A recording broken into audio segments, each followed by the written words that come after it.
Alright, my dear tourists, welcome to Aveiro, Portugal. Prepare to be charmed by the Venice of Portugal, with its picturesque canals, colorful Malacero boats, and rich history.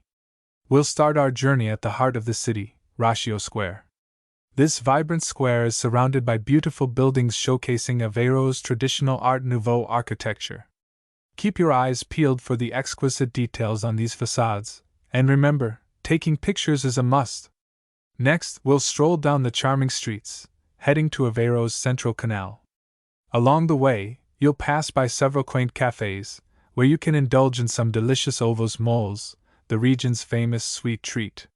These delightful pastries shaped like fish or shells are as charming as Aveiro itself, and trust me, they taste as good as they look.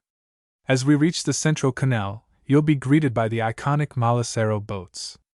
These brightly painted vessels were once used for seaweed harvesting, but now they serve as a symbol of Aveiro's maritime history. Hop aboard one of these boats for a relaxing ride along the canals, and don't worry, they don't sink as easily as some of the jokes I tell. After the boat tour, we'll continue our journey to São Jacinto Dunes Natural Reserve. It's time to experience Aveiro's incredible natural beauty. This protected area is a haven for birdwatchers, so keep your binoculars handy to spot some rare feathered friends. Don't be surprised if you hear some bird brain jokes along the way. Once you've had your fill of nature, we'll head back to the city center and visit the Aveiro Cathedral. This impressive Gothic monument dates back to the 15th century and houses some stunning religious artifacts. Take a moment to admire the intricate stained glass windows that depict Aveiro's history and culture. Now let's spice things up and head to the salt pans of Aveiro. It's time to learn about the traditional salt harvesting methods that have been used for centuries. You'll get to see the salt workers in action and might even be tempted to bring home some gourmet salt as a souvenir. Just remember not to spill any on the tour guide. I've been salty enough already.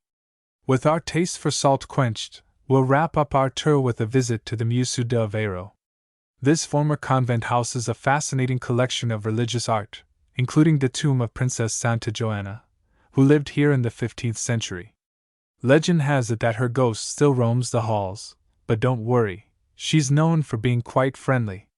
Well, my dear tourists, I hope you've enjoyed this whirlwind tour of Aveiro, Portugal. This city may be small, but it packs a punch with its history, culture, and undeniable charm. I hope you've made some beautiful memories and laughed at a few of my jokes along the way. Safe travels and don't forget to spread the word about Aveiro's hidden gem.